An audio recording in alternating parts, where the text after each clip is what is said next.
What's up mga ka-farmers?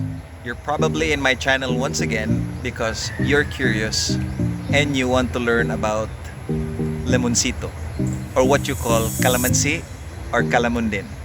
Okay? Stay put. We're going to get into it.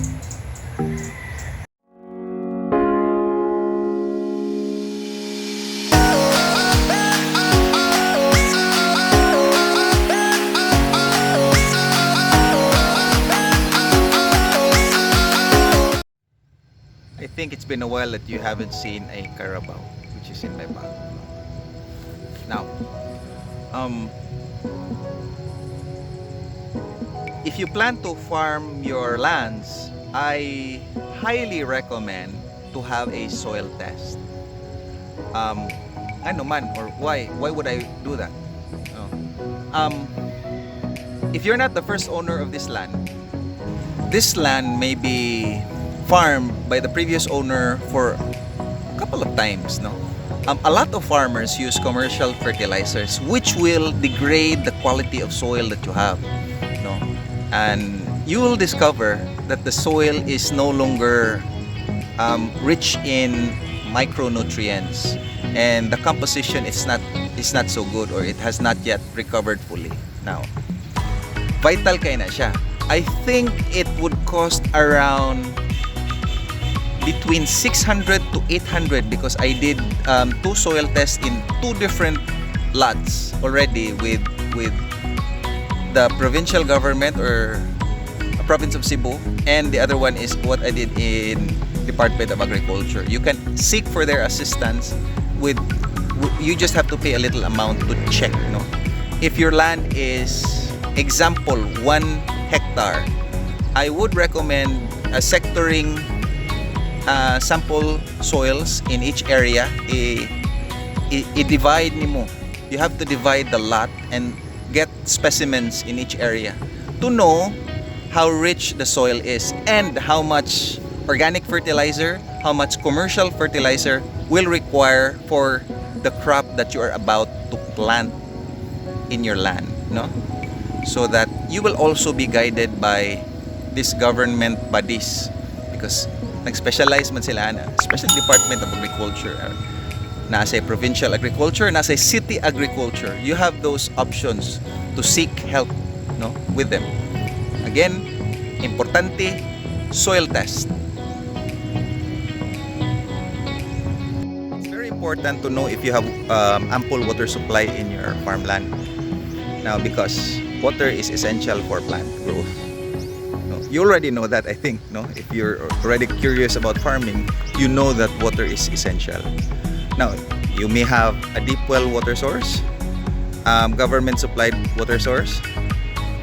You may have a river nearby, or if not, you may also resort to rainwater. No, since it's still rainy season, we try to catch up as much water as we could. An overhead tank is very essential. You may do some research in other channels that they're also doing overhead tanks at minimal cost. But for this one, this is already a high-end one. It's around 20 feet high overhead tank. Depending on your budget, you can install as large as 100 liters capacity, depending as well on the land that you are planning to grow crops, no? So it is very important to have a water tank so that you can easily water your plants as soon as your plants require it, especially on summertime. It's very hot. You need to keep your soil moist, no? Overhead tank, very important. One of the greatest gifts of Mother Earth is free water from the river. Since I've mentioned rivers as a means of water source to your farmland, you can use that to your advantage. Now, the disadvantage of this is you don't know the pathogens that is living in these waters, because upstream you just don't know, or you don't have any idea what people are throwing into these waters. However, you can store the water in containers, in large containers, and treat it with chlorine, you know. you make your own research na lang. Or otherwise, if you have sufficient funding, you can test the water once a month or quarterly to know the contents of these waters, if it's good for or if it's good to be used in watering your crops. So survey if you have a river as a means of water source. So one of the important steps you need to do is to plow the area. So land prep is very vital for your plant's success. As you can see, we have already plowed the land. Okay, we did 3 runs for each line, just to ensure that the soil is soft. For the past few days, it's been raining. Now it's a sunny day. Now we're starting to make holes of each line, approximately between 2.5 meters to 3 meters distance per plant. Ang ideal for the lemoncito. Okay. So the plowed soil is a little lower. That's why water is stagnant, as you can see. Okay.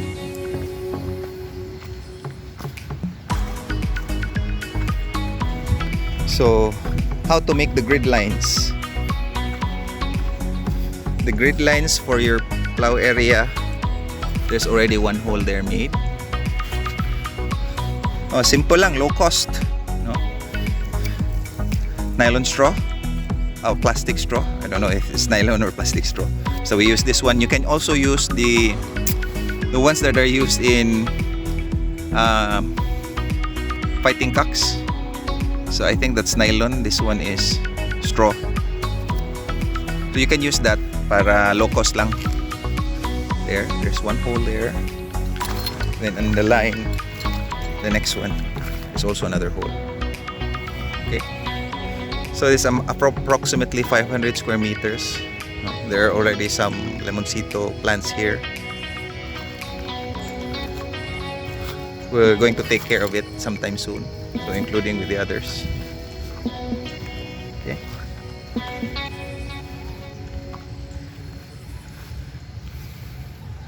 So prior to plowing the area, we sprayed fungicide. As you can see, there were actually very large bushes and grass, tall grass here. Now, I think approximately 2 weeks or approximately 3 weeks ago, we sprayed herbicide. So that's why everything is killed. No? That's to save you from a lot of work to cut the grass.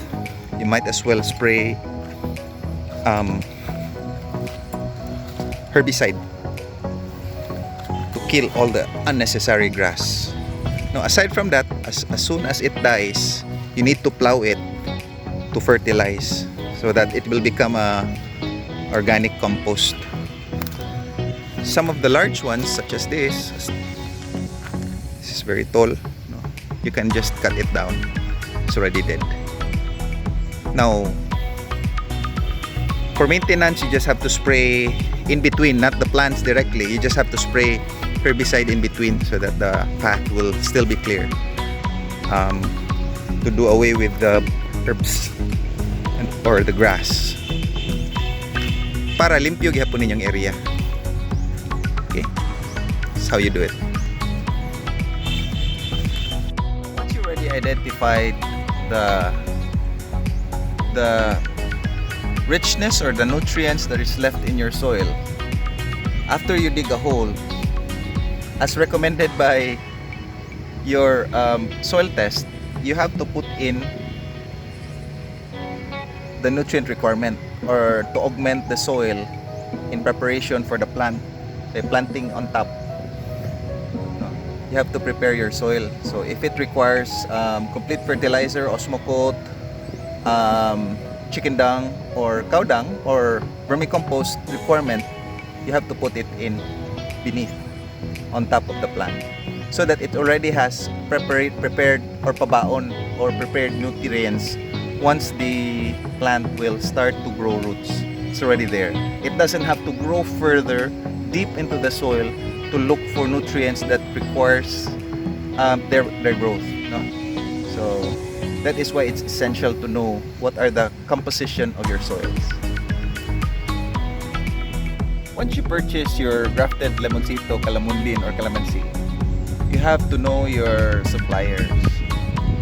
You have to know that it's a reliable supplier, and if they really did grafted lemoncito, because non-grafted lemoncito will take a very long time, at least siguro mga 5 years to grow fruits. But this is already grafted because it's already flowers, as you can see. It's already a decent size already. So once you plant it and you take care of it, I think it will have a good growth, and the ROI will be a lot faster.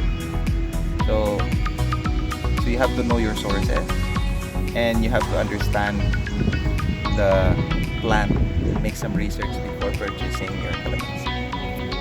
Guys, I will still not complete the details, no. We will just have to stop here because if I understand, most of you will just watch 15 minutes and then you leave. You forget even to subscribe to my channel. So please, if you want to know more, want to learn more, subscribe to my channel. I will not